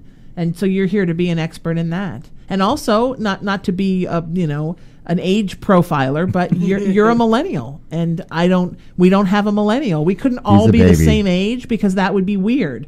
So we need to have somebody. 3 days. Whoa. We need to have somebody who represents who represents a generation, so that we encompass all the generations too. Mm-hmm. That's important as well. We need to have a little bit of everything, because that's how we help to raise the vibration, as all of us come together and we all have a little bit of everything. So Patty, why did you want to do that? That is exactly why. Because it is different. Yes, because we have the same goal. We want to raise the vibration, because again, I'm that girl who sees energy and going, oh boy, we could be in trouble. We have to do this. Yeah, absolutely. And because exactly what you're saying, we are all so different in different belief systems and backgrounds. We want to be encompassing everybody, not somebody who's Orthodox, or who's a pagan, or who's the atheist, or who's this. And plus, this way we won't become a cult. We're too out there to become every which way. Give me some time, we might become a cult. Yeah. I think that we live in a world where we spend too much time preaching to our own choirs. Yeah. And we've gotten to this point in a country where we're only speaking to our own people. People go on Facebook now and they go on Twitter, and it's gotten so much worse since the election. And they're filing and narrowing down their Twitter followers and their Facebook friends and their Instagram followers and who they follow. So they're only following people who sing their song. That's fantastic as far as rah, rah, rah, isn't it nice, we're all a community. Mm-hmm. The problem is that we're only listening to our own song, and we're only preaching to people that hear our song. We're becoming a nation of divided pockets, and that is a scary thing. A nation and a world, we need to realize that we're just a tiny little blip in the whole big picture. And part of that is reaching out to people that know things that you don't know, and finding out things you don't know about people, and all of you that I've chosen for this council, including Michael, who was fantastic with this. Although Michael was so left, he made me feel like an alt-right person. Oh boy. All of you are people who do that. All of you are people who have friends in your life and people you love and work with people and have clients and that are not just necessarily people that are just like you. Right. You're interested in going out and reaching out past. Because I have friends now since the election that just flat out don't have any friends that aren't just like them. And I don't ever want to be that person. I'm confused. Don't you want diversity in your life? I know, right. Everybody should have diversity in their life. Exactly. I agree. And they should all know that an opinion is just that, an opinion. Exactly. That doesn't mean that, you can't have somebody who's different from you. Exactly. God, if that was the case, then boring. But isn't that an interesting... I was thinking another word besides boring, but... Isn't that an interesting irony that you just brought up, Scott? That so many people that I know who claim what they're doing is fighting for diversity... are oftentimes only fighting for the diverse things that apply to them. Yeah, exactly. They're not fighting for everyone's diversity. And everyone's diversity They're conservative in their worldview. They claim to be liberal, but they're conservative in their worldview. That's beautifully said, Robert. And you were smiling at me because you knew exactly who I was thinking of when you were saying that. There are a lot of people that I'm thinking of that are telling me, we just want a country where there's diversity, but no Republican should live here and no Christian should live here. And it's like, that's not diversity. I remember when I first started out, the first thing I did a television show that was on local cable when I was in my early 20s. And my show taped live between Allison Arngrim, who I did not know very well at the time. Now she's one of my dearest friends and on our advisory board. Her HIV/AIDS show, and after me was the neo-Nazis. And in the middle was me doing this crazy rock and roll show about sex, drugs, and rock and roll. And I remember the wonderful man that ran the station saying to me, everybody has a right to do a show. And he himself was an African-American gay man. Everybody has a right to do a show, even the Nazis. And if we tell the Nazis they can't do their show, then anybody can say, well, then you know what? Rock and roll people can't do their show, and people with HIV can't have a show, and gay people can't have a show. Everybody has a right to have a show because that's our country. And when you do, at the time, I don't know what it's like now, but at the time, local cable was a contract that the cities had and the counties had with cable companies, that if you were going to have a monopoly, because like you only have one cable company in an area, in exchange for that monopoly, you had to donate so many hours to community television. And community television means anybody can do a show. Everybody has a right to live here in this country and in this world, even people who when I think about them, they have a right to be here. And you have to learn to live with them. You don't have to associate with them. You don't have to hang out with them. And you certainly don't have to follow them on Facebook. But to suddenly say, I'm cutting everybody out of my life who votes this way, goes to this church, talks to this person, sleeps with this person, that is completely insane, although I highly recommend unfriending anyone who slept with Scott. But anyone else, I had to. That pitch came at me. It was so slow. It was so slow, and I just hit it. It was just like a little bunt. It was so beautiful. Minute, slept with me? Well, I have a newsflash for you then, honey. We might as well cross everybody off that list. Scott was a slut. I admit it. Sorry, Mom. So that's what I love about all of you. Understand that there's nobody on this council. It's like, no, we can't have any of this kind, and these kind aren't welcome, and these kind aren't welcome. Because I think all of us, whether in our own lives, in our own experience, or in stories that, like Glenn said, our family members have told us, understand a time where, for whatever reason, we or our families or both were not welcome because we were this, because we were that, because we were this. I mean, Patty and I joke all the time that if the Nazis come back, like there's like 15 reasons they could take me off to. They're going to drag me off for about. They're going to be like, which one do we pick? So but in that, I understand that I also have to be tolerant of everyone. And like JP. What about JP? We have to be tolerant of JP. You have to be tolerant of JP, but only because he's your numerological spirit twin. No, I won't go there. He is. He's your spirit twin. You know I love him. I do know love you do. him. That's why you guys bicker, because you're twins. As much as I can throw him. You're numerological twins. I'm going to lock him in the bathroom. Okay, so here's the thing about 32 fives. So the 3. I don't know what that means. 32.5. I'm going to okay. tell you right Okay. now. That's why I said. So here's the thing about 32.5s. Okay. Did you not know a rant was coming? No, I Have you not known me long enough to know when a rant? Jeff knows a rant's coming. He's just being all polite. So since I've ignored you for so long about this numerology, so 32.5 is me. Yes. Gotcha. And JP. See, even Glenn knows. And See, I didn't even know the number. He just met you. We all know now. You're both 32.5s. So the 3 represents spiritual wisdom and kind of high spirituality and Out of knowledge. what? 3 to what? 1 to 1 to what? That's just what just a 3. So what's that? 3 means low? No. Okay. It's just what 3 represents. Okay. Look, if I say to you, Patty is a giraffe, you're not going to say, compared to what? Compared to a gorilla? She looks like a giraffe next to a rhino? She looks like a giraffe. She's just a friggin' giraffe, Scott. It's a giraffe. Okay, but I'm saying numerology is be like 1 to 10. So it's not like that. So spiritually a 3 not a bell is like curve. lower end of the spectrum. It's not a bell curve. It's what the numbers represent spiritually. Okay. So 3 represents knowledge, wisdom, and high spirituality. And 2 represents people on a journey that still have a ways to go. Okay. And 5 represents change. So 32 5s are always wrestling between their higher spiritual self and their self that still needs to work on stuff. And it's the conflict of the old soul and the new soul working together and kind of sometimes abrasively rubbing up against each other. The conflict within you is the change. Even Patty gets that, and she doesn't even get numbers. Exactly. Okay. I feel the conflict in you. Right?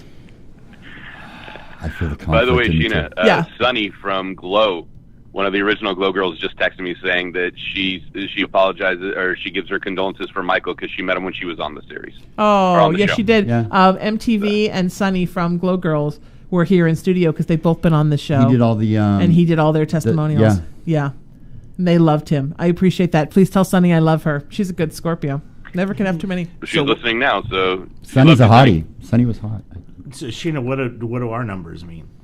I have to do everybody's numbers now. Well, first, Jeff, I want you to tell me why you wanted to be on the council because that's important. Because you told him.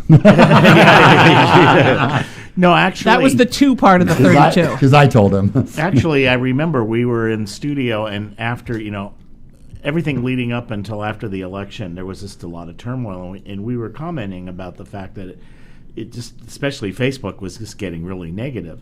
So on my own, I thought, there's got to be something I can do to lighten it up. So that's when I started posting the pictures of my Pomeranians, the dogs, and it made people smile. And you would see somebody ranting, and I'd post the picture, and they're like, "Oh, how cute," and it would just change the vibe.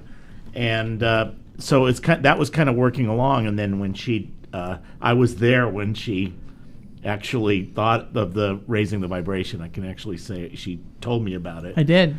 And so it was the day. It was the day of my mother's birthday. The day after the election. Right. The day they announced the results of the election. So it just kind of, and then she asked me to join, and I said okay. So yeah, she did tell me. No, that was the day that I founded it. I told you that. But yeah, you were one of the first person I asked to be part of a council. I've told the story, but I'll tell it again for Michael's sake. I was feeling really frustrated because I felt like I had gone as far as I could go with the movement as a one-man show.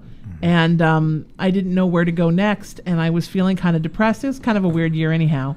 And that on top of other things, I was feeling kind of torn.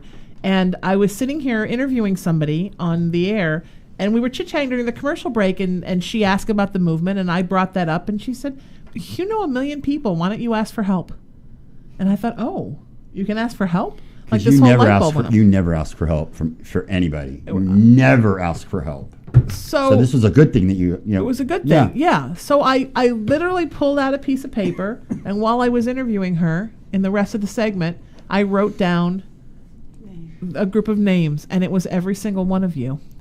And then one by one, I contacted you and said, how would you feel about being... And all of you, the truth is, all of you were helping me anyhow. You were all helping me with stuff anyhow. But I remember being the sounding board for I'm Raising the Vibration, about naming it.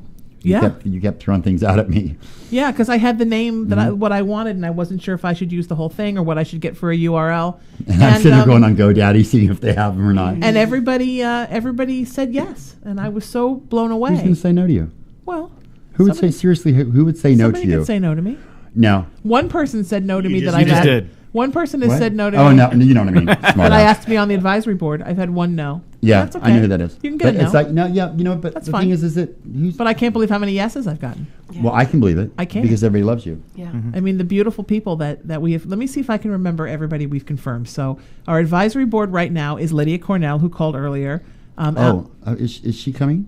No, she called before you got here. Oh, too bad. I missed her. Allison Arngrim, Erica Irvin, which is very important to me because not only is she a wonderful actress and martial artist, but she's also a trans woman, and I we love have her. to have a little bit of everything. She's great. Carolyn Hennessy. Yay! Betsy Chassie, who directed What the Bleep Do We Know? And Radical Dating that Scott is on.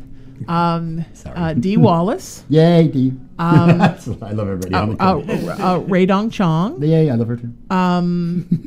I'm going to go. I try to go through in the order they were on, Raising the Vibration, and remember because not everybody I've heard from yet. Johnny Whitaker. Yeah, that's okay.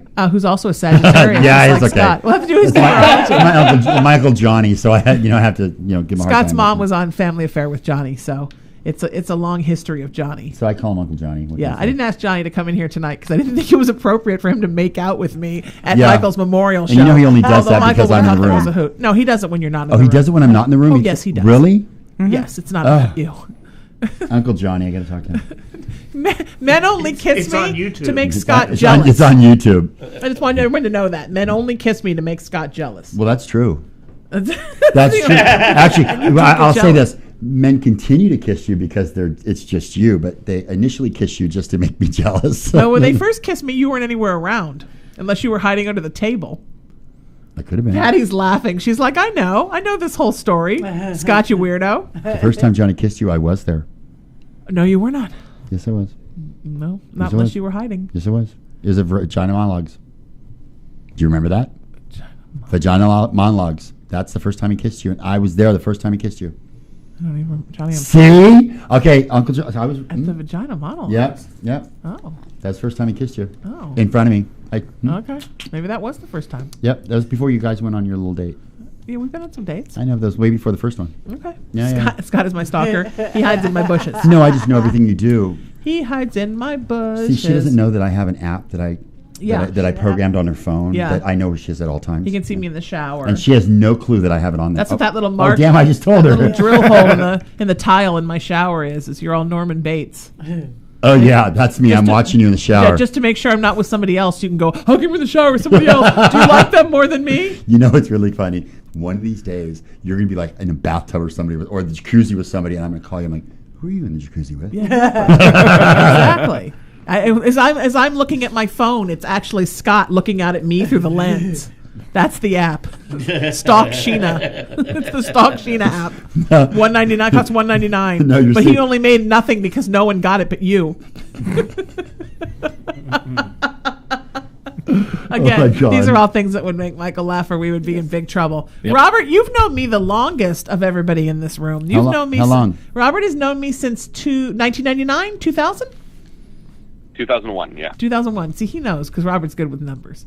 2001. So Robert. My dad was an 2001. engineer, so I had to be. 16. Oh my gosh, my sympathies. So when Scott's now sitting and counting how many years you've known me that he didn't know me, he's getting very upset and creating another app called Damn It, Sheena. It just sends me something, and it's this little thing will pop up and go, Damn it, Sheena, you've known Robert longer. So when you met me in 2001, I was working on the Howard Stern station. Robert was. Did we meet at the Laugh Factory? No, we actually met in Huntington Beach because your mom lived about 3 miles from me. But how did we meet? And I had emailed you because you were talking about going to one of our rival high schools because I went to Edison and you went to Huntington, right? I did, yeah. And I was like, oh, I went to Edison and I just finished San Francisco State with my journalism degree. I want to get some internship hours under my belt. Would you be interested in having an intern? You got back to me, and then like we met here, not too far from your mom's place, and then just boom, instant connection at that point. Yeah. Yeah, and Robert used to pick me up down at my mom's when I was staying there and drive me downtown to work. And we would go to the studio together and have a good laugh and drive home and have a good laugh on the way home. And Right. It means a lot to me that of all my friends, you're one of my friends that actually knew my mom, because a lot of people I met after she was no longer very ambulatory and didn't really want to see people. Yeah. I just remember one time we went to a show. It was one of your shows, and your mom was sitting next to me, and this lady accidentally stepped on her foot and didn't apologize. She was talking about how much she loved everybody until that lady stepped on the foot, and then she just turns and goes, "Except her." That was totally my mom. Yeah, that was completely my mom. She was funny as hell in the weirdest times, like when you wouldn't think she would be funny. When she was, I tell the story. But the fact that she stole the spotlight from you without even you having stepped on Oh the yeah, stage oh god, yet yeah. Oh no. was hysterical. Oh no, if my mother had ever gotten on a stage, my career would have been toast. I just lucked out that she was too shy to do it. When she was really sick, they sent her from the rehab center over to the hospital, and the nurse couldn't get a vein on her, and she kept poking and poking and poking, and finally I said, look, you've got to bring a phlebotomist in here. So they ordered one, and the girl came in, and she was this really kind of stern Eastern European lady with a very thick accent. Oh, And Ukrainian. my mom was sort of mumbling at the time because she was all drugged up on the stuff they give old folks because they're evil. And my mom said something, and she kind of wasn't listening, and she very sternly went over, and I sort of explained what had happened, and she put that needle in, and boom, the first time she got it, and said to my mom, see, I got it in the first time. And my mom looked at her and said, yeah, where were you the first 27 times? and the woman actually started laughing because that was just my mom. She was just disarmingly funny in this really wonderful way. She was much sharper than me, not sharper like brighter, but she was more wry than me. She was tougher than me. I'm much more gentle because I got to be raised by her. So, you know, she was kind of like my alter ego. She still is. Sometimes she'll say the funniest things in my head, like about people, and I'm like, Mom, come on, really? One time, I was walking to her mailbox to get her mail, and this woman walked by with a dog, and my mom had this thing that she hated when you would say, like, hi, how are you to somebody, and they'd go, eh. It was like a big thing with her. When people didn't really respond, they just went, eh. So You do that so well, woman's Sheila. walking by with her dogs, and I said, hi, how are you today? And she looked at me and went, eh. And I heard my mom say, I don't like her. I'm like, I know. Just don't blow in her ear. I love you guys all so much. This is so very special to me. You can blow in mine. I want to blow in your ear. But only if Uncle Johnny doesn't want to. I swear to God, if I ever see that again, I'm telling you, I'm going to call my uncle That's why he's not here Dimitri. tonight. I'm trying to think of who else is on our board. Joan Van Ark. Darby Hinton. Darby. I've never even met Darby. You know that? Yeah, he was here that night at the yes, 1 year broadcast. Yes, You're right. I have a whole list of people, and I can't. You forgot. I can't think of them all now. What? Robert? Robert's on the Vibration Council. No, we're talking about the advisory board. Oh, the advisory board. He's pointing at the microphone. I'm like, don't forget Robert. You are on video. Mouthing, People are like, don't forget Robert at me. And I'm like, Robert. So I'm trying to think of what I'm Robert. not on video. I'm actually not on video. See, I'm on LA Talk Radios, but I'm not on Facebook. So I'm not on video. Christian, Christian Campbell is also on our advisory board. I keep thinking of people as I go. I was thinking about you, Robert. Keep thinking of more people, but I have to. I haven't done the announcement yet because we don't have we're not fully. I'm still waiting to hear. I'm still hearing back from some people. Fully operational. But those are people that I know for sure, and I know there are more that I forgot. And forgive me, I wasn't planning to bring that today. I need to go home and look at that list. But so many people I've heard back from, and I'm Chip Coffey, wonderful television psychic Chip Coffey, is on our advisory board. Good peeps. We only do good peeps here. Mm-hmm. So anyway, so to say a couple final words. First of all, thank you all for being here for this. Thank you, JP, for sending that in. Thank you, Robert, for being with us. Thank you, Lydia, for calling in. Thank you to all of our other council that are sending their condolences that couldn't be here today. Michael was really a gift, and like I said, the only thing that makes me sad is that he was so excited about spending time with us, and we were talking about, Lydia was talking about finishing projects, and I totally am going to do that for Michael. I agree. And I completely agree with you, Jeff, that he passed for a reason to show us what we needed to do, all of us. But another thing that happened, I'm going to say that's maybe a little controversial, but here we go. Michael had a lot of people that used him, and he was such a nice man. And when you're such a nice person, a lot of people will take advantage of you. And I, in my life, have been a very nice person that a lot of people have taken advantage of, and you all know that in different ways from knowing me. So I've decided that people who know me know that this year was the year of getting out of my comfort zone. Next year is the year of not caring what people think. And part of not caring what people think for me is just, I'm writing a blog right now for our new blog that Scott's helping me with, the blog is going to be, I think, going to be called I Am Done with Darkness, or Be Done with Darkness. And that's basically it. I'm done with you this year. Seeing how people treated Michael, I'm more upset at the way they treated him than the way that they treated me, because I always worry more about how my friends are treated. If you're a selfish, egotistical, narcissistic person who only cares about yourself, I'm done with you. If you play weird... Bye. I'll see you later. Bye, Scott. That's it. Now JP has officially coughed up a lung. If you play... He's on the floor laughing. If you play weird little games, like I'm going to unfriend you on Facebook to see if you notice, I'm done with you. If you're blocking people because you don't like the way they look or who they love or how they voted, I'm done with you. I think this is going to kind of be like a culling year, even more. Last year I culled individuals. This year it's going to be like a landslide of, if you are not here to make the world a better place, I acknowledge and love your right to be here on the earth, but namaste away. Don't touch me and don't touch this movement. Do you know what I mean? Blessed be away from me. I like that one. Go. I like that. I am no longer going to put up with that kind of behavior. There's too many people using good people for their own selfish garbage, and people just playing games to amuse themselves, and I'm done. So we have to say my quote, remember? Read your quote, and then we have to say goodbye. About the wolves. You're gonna did you see this last night? Nope. Okay, so our quote is, because we all want love and light in our lives. We Yes. want no negativity. So I saw this on TV on a movie the other night, and I just had to put it down for Sheena. So there are two wolves that are always fighting. One is darkness and despair, and the other one is love and light. Mm-hmm. Which one wins? Scott?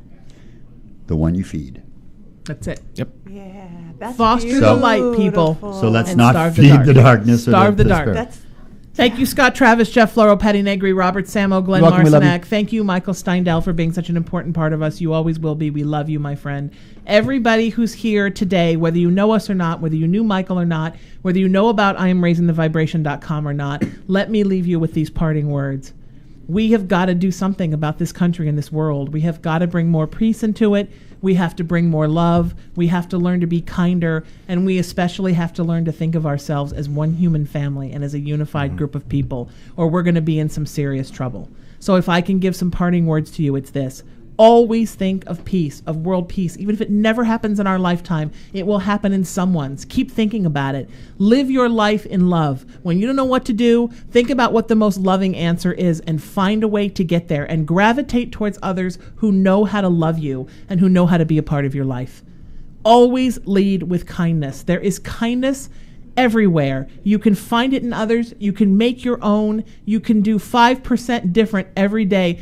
Add 5% of kindness to your life and see the way the entire world changes. And think of all of us as unified and not as split apart, because we need to come together to save this planet, this world, and to save our species. We're at IamRaisingTheVibration.com. We're at RaisingTheVibration.org. Please join our community online at TheVibrationNation.com. We founded it on October 29th. We're just about to hit 10,000 people. We are almost 13,000 strong since we started this movement on November 9th, 2016. That's a lot of beautiful people fighting to raise the vibration of the world. Find us. More things are coming. More sites are coming. This show every Monday from 7 to 9 p.m. on RaisingTheVibrationRadio.com. I'm your host, Sheena Metal, and until I see you next week, say some nice prayers and send some light to the friends and the family of my dear friend Michael Steindel and to Michael himself. I love you all, and I will see you next Monday from 7 to 9 p.m. Thank you for joining us here on LA Talk Radio, and seriously, thank you, and seriously, I love you, and I love all of you guys. Thank you so much. You're listening to Raising the Vibration with Sheena Metal, only on LA Talk Radio.